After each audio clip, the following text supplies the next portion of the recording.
Hey everyone, Cheryl here, popping in with your weekly video. And this week we're talking about the power of accepting him as he is, or her, to switch the gender as it applies to you. What are we talking about? What's the power of accepting him as he is?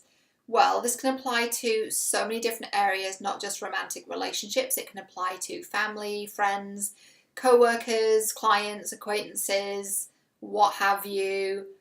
Sarah from yoga, Toby from accounting, like all the people, all the randoms. It applies to everyone, but we're going to really focus on romantic relationships. So what is the power of accepting him as he is? It is really looking at and acknowledging where this person is in their journey. Because they might really enjoy your light, right? They might really enjoy having you hold space for them and listen to them and give them that attention. You know, I was reminded of a visual, a sensation as I was planning this video, and the sensation that I was reminded of is the sun. And the sun is a metaphor for your light. We're currently in March in England, and as I'm recording this, I don't know if you can hear, but the hail is coming down on the window pane sideways. And we had snow this morning, and that's after having the hottest day on record in February ever in the UK, which is when I filmed the video outside with the blue sky. So now it's back to winter. So point is, we had a very hot summer in England last year, and winter started in about August. I don't know why it started in August, but it did. We'd had a hot run of summer. We'd had about 3 months of like 30-degree plus, which in England is like unheard of. And by the time August rolled around, it started to get a bit autumnal. You know, it started to get cloudy and rainy and not the kind of day at the beach weather, right? So we're now in March, so that was 8 months ago. We've had 8 months of winter, or at least 8 months of non-summer, right? And it's been fucking cold. So everyone's over it. And that day, that couple of days where we had that sun, everyone was like, oh, that feels so good. And you have that sensation of the sun on your skin and the sun on your face, and it's beautiful, and you forget how lovely the sun feels, right? Because it's been winter for so long. Your light is exactly like that. There will be people in your life who haven't felt the sun in a long time, who've been in the winter of their life for a long time. Perhaps through no fault of their own, or maybe as a product of their own decisions. But either way, they're not used to that warmth. And then they feel your warmth and feel your light and they want more of it. But that doesn't mean they're going to change. And I really, really want you to understand this. I really want this to land. Not just in a way of, oh, I get it, but I really deeply receive this and know what it is that you're saying.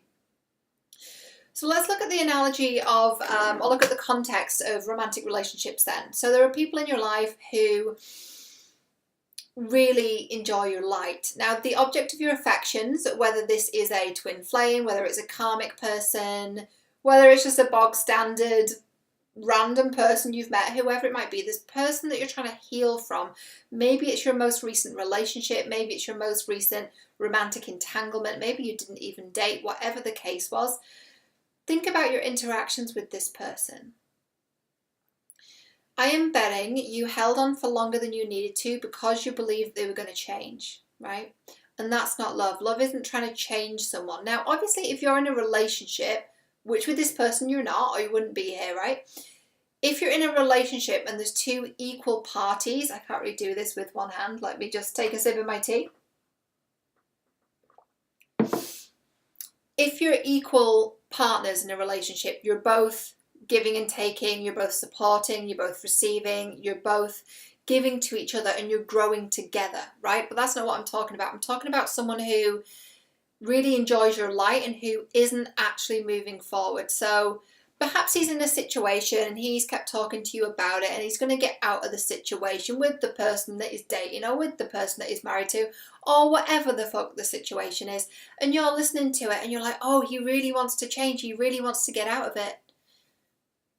Or he's talking about a particular habit he has and he really wants to change that. And you're like, oh, he's really going to change. He's really going to work on that. Or he keeps behaving in a certain way, then he keeps coming back and he keeps apologizing, but the behavior doesn't change. The behavior is the same.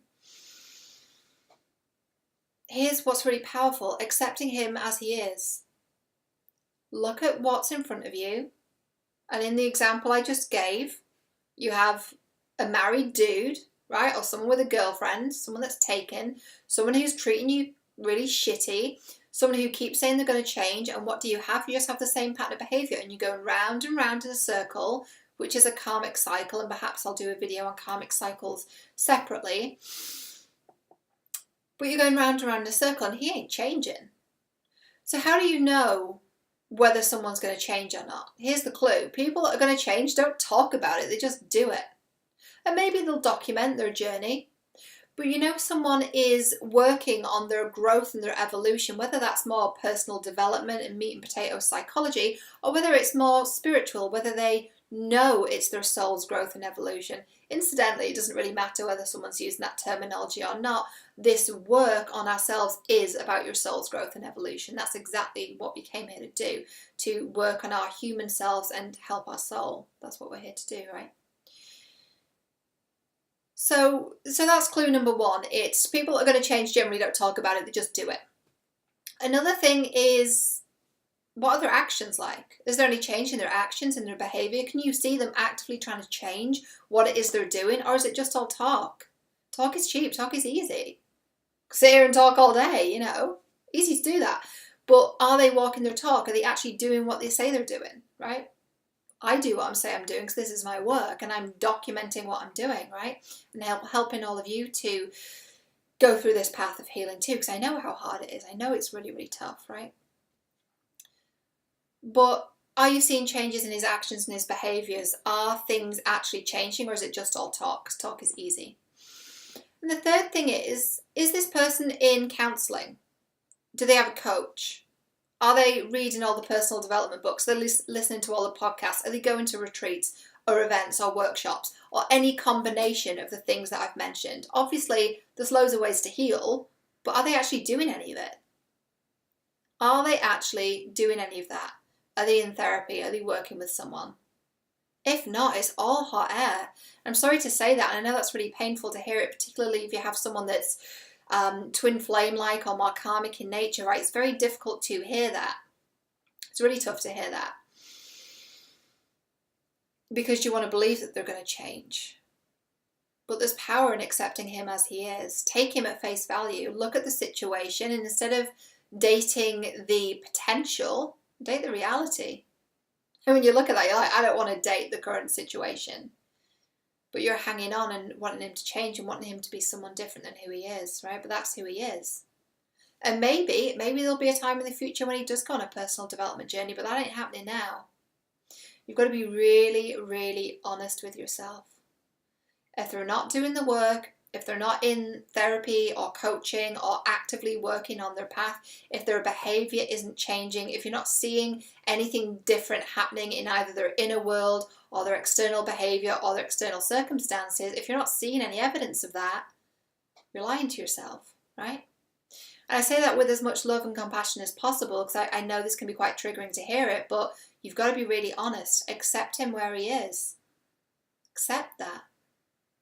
You're just going to waste a lot of time on someone who isn't going to change, and you'll look back and say, oh, nothing's changed.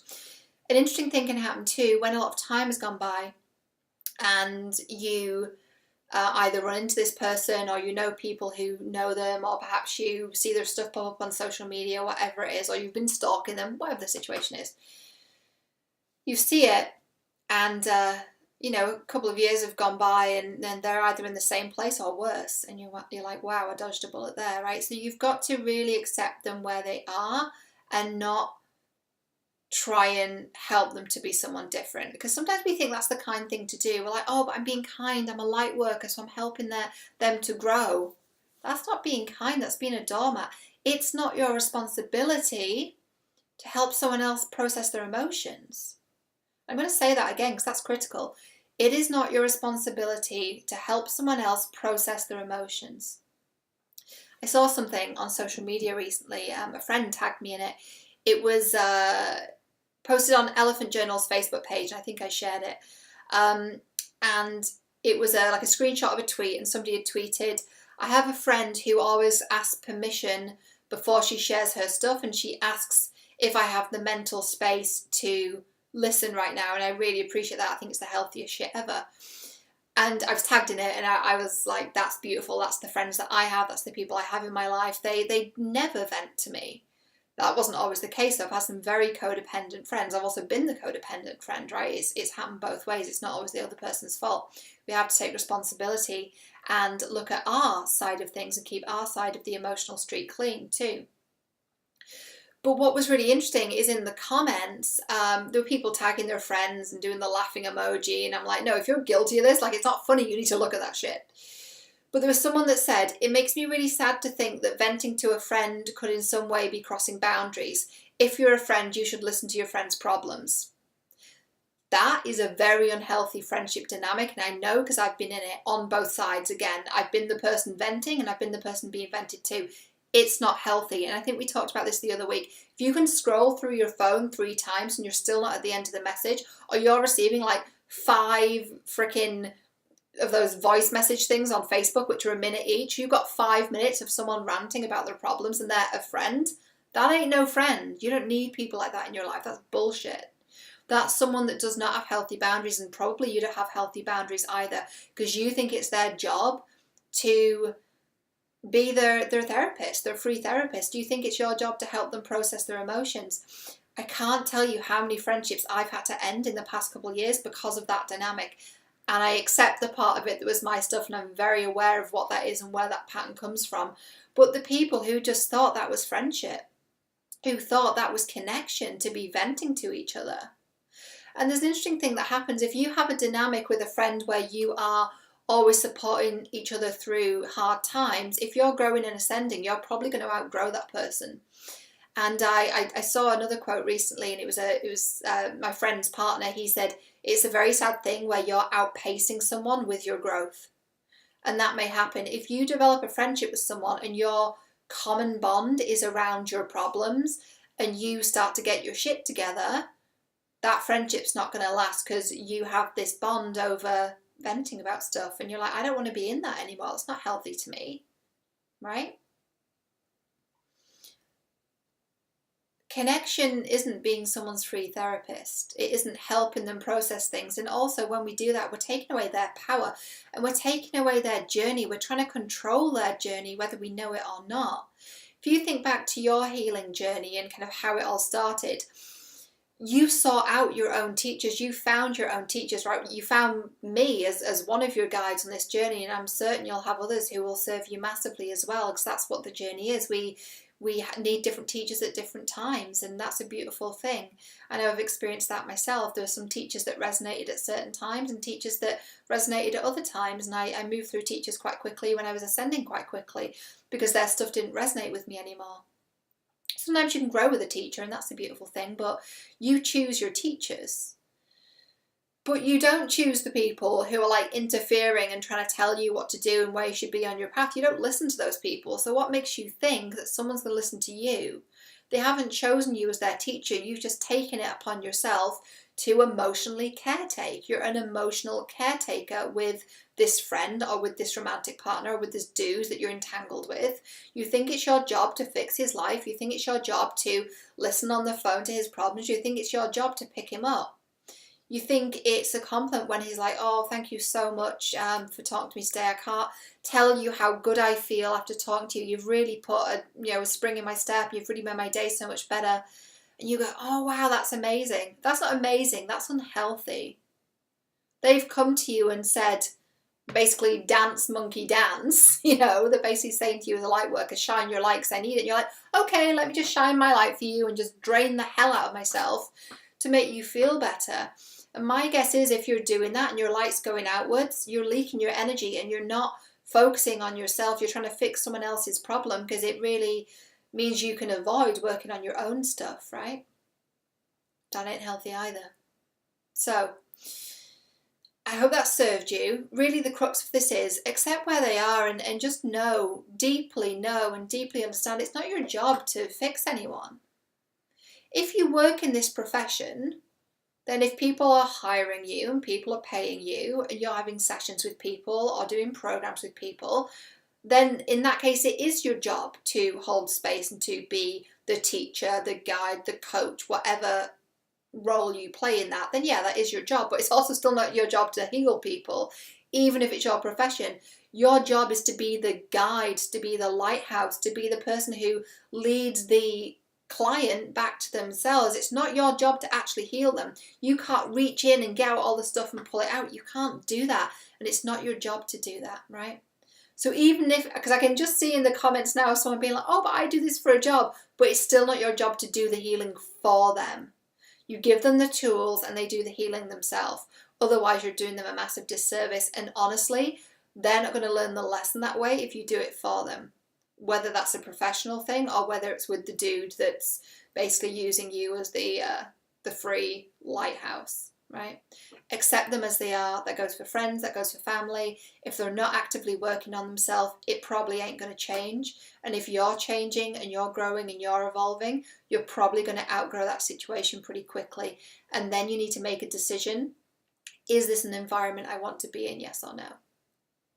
Okay, that's all for this week. I will see you next time.